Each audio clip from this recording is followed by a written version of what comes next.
Good morning class 9।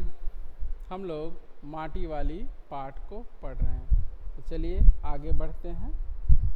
वह क्या कह रही है कि वह गठरी में बदल गए अपने बूढ़े को क्या करेगी, कोरी रोटियां नहीं देगी। आज उसके साथ वह प्याज खरीद कर ले जाती है, एक पाव प्याज खरीदती है और कहती है कि उसे भूनकर सूखी रोटियां नहीं दूंगी, प्याज के साथ दूंगी। और वो रोटियों का हिसाब कर लेती है। रोटियों का इस तरीके से हिसाब करना किस बात को प्रकट करता है? रोटियों का इस तरीके से हिसाब करना माटी वाली की दरिद्रता को स्पष्ट करता है कि वह इतनी मेहनत करने के पश्चात भी इतनी रोटियां और इतना पैसा भी जुगाड़ नहीं कर पाती कि वह अपना और अपने बुढ़े का यानी अपने पति का ठीक ढंग से पेट भर सके। वह मेहनत किसी से कम नहीं करती, सारा दिन मेहनत करती है, यहाँ तक कि बेगार भी करती है, किंतु उसके पास इतनी रोटियां भी नहीं है, इतना पैसा भी नहीं है कि वह अपना और अपने बूढ़े पति का ठीक से पालन पोषण भी कर सके।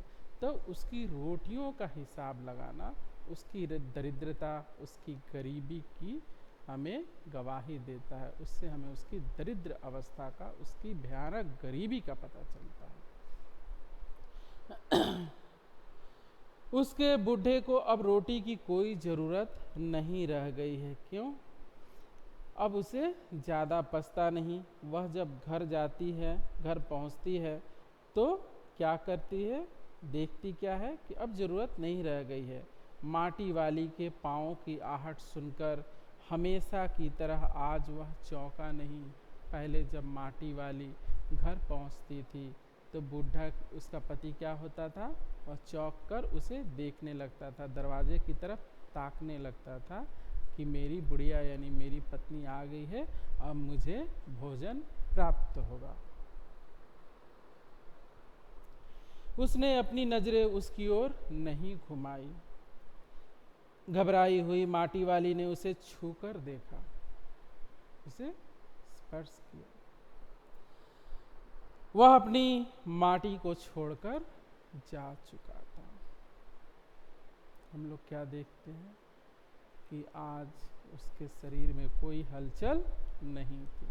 वह अपने शरीर को छोड़ चुका था, अर्थात उसके पति की मृत्यु हो गई थी।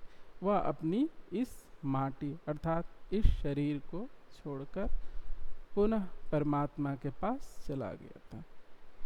इतनी गरीबी में उसकी मृत्यु हो जाती है। माटी वाली का वही एक क्या कहे ढाढ़स था, उसका विश्वास था।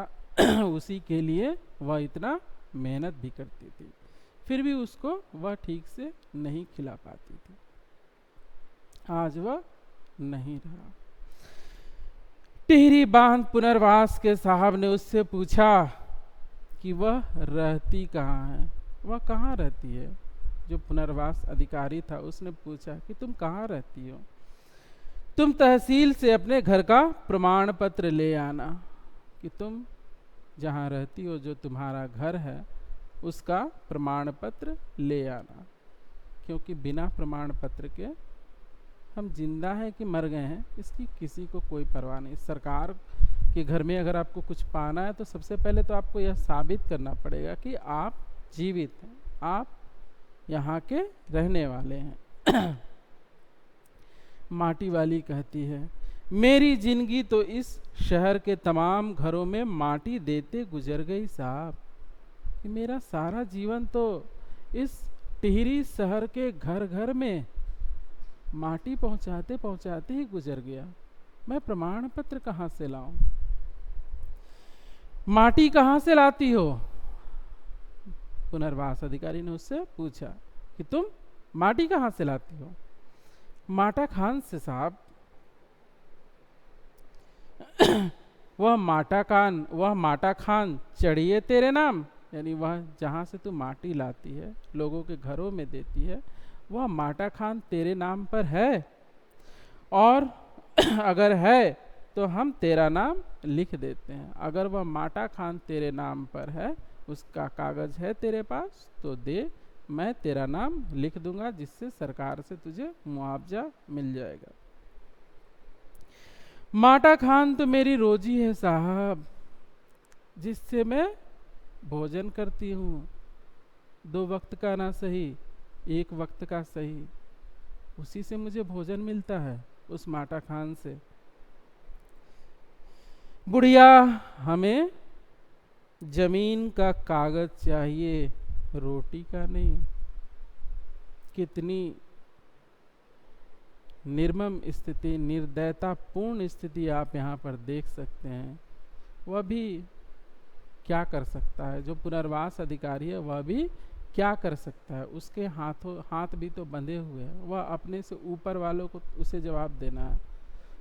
तो वह भी बाध्य है, वह चाह कर भी बुढ़िया की मदद नहीं कर सकता, क्योंकि हमारी व्यवस्था ही ऐसी है, हमारा सिस्टम ही ऐसा है जो गरीबों की नहीं सुनता, अमीरों की सुनता है। अगर माटी वाली के स्थान पर कोई और होता, कोई पैसे वाला होता, तो इतना सब कुछ करने की जरूरत नहीं होती, सरकार खुद ब खुद उसकी मदद करती। तो क्या कहता है, बुढ़िया हमें जमीन का कागज चाहिए, रोटी का नहीं। तो जमीन का कागज दे सकती है तो दे, वरना और रहने दे। बांध बनने के बाद मैं क्या खाऊंगी साहब, जब बांध बन जाएगा, जब यह इलाका पानी में डूब जाएगा, तब मैं क्या खाऊंगी, मेरी रोजी रोटी उजड़ जाएगी, मेरी तो दुनिया ही नष्ट हो जाएगी, फिर मैं कैसे बचूंगी। इतना तो सोचो। कौन सोचने वाला है, सबको तो विकास की पड़ी है, गरीबों की किसी को नहीं पड़ी। माफ कीजिएगा, इस बात का फैसला तो हम नहीं कर सकते, वह बात तो तुझे खुद ही तय करनी पड़ेगी, या अधिकारी कहता है। टिहरी बांध की 2 सुरंगों को बंद कर दिया गया है, शहर में पानी भरने लगा है, शहर में आपाधापी मची है, शहरवासी अपने घरों को छोड़कर वहां से भागने लगे हैं पानी भर जाने से। सबसे पहले कुल शमशान घाट डूब गए हैं, माटी वाली अपनी झोपड़ी के बाहर बैठी है, गांव के हर आने जाने वाले से एक ही बात कहती जा रही है, गरीब आदमी का श्मशान नहीं उजाड़ना चाहिए। इस एक पंक्ति में लेखक ने जो विस्थापन की समस्या, जो विस्थापन का दर्द झेलने वाले लोग हैं, सारी कथा, सारी व्यथा उनकी प्रकट हो जाती है कि अमीरों को तो उनका मुआवजा मिल जाता है, लेकिन जो गरीब हैं, जिनके पास न रोजी है, न रोटी का कोई ठिकाना है, न जिनके नाम पर कोई जमीन का टुकड़ा है, जो गरीब हैं, जो दरिद्रता में जीवन जी रहे हैं, उनका तो शमशान ही उजड़ जाता है। यहाँ शमशान कहने से अर्थ है कि जहाँ वो जन्म लेते हैं वहीं उनकी मृत्यु होती है, वह कहाँ जाएंगे, उनकी पूरी दुनिया ही उजड़ जाती है अगर उस स्थान से उन्हें विस्थापित कर दिया जाए। टिहरी डैम के बनने से जो लाखों हजारों लोग विस्थापित हुए, उनमें जो गरीब थे, जो दरिद्र थे, जिनके पास रोजी रोटी का भी ठिकाना नहीं था, उनके शमशान को उजाड़ दिया गया, अर्थात उनके स्थान को उजाड़ दिया गया जहाँ वो जन्म लेते हैं और जहाँ वो मरते हैं।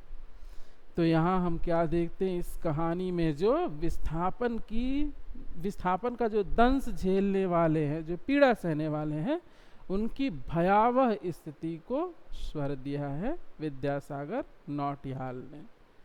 तो मिलते हैं अगली कक्षा में और पढ़ते हैं अगला पाठ।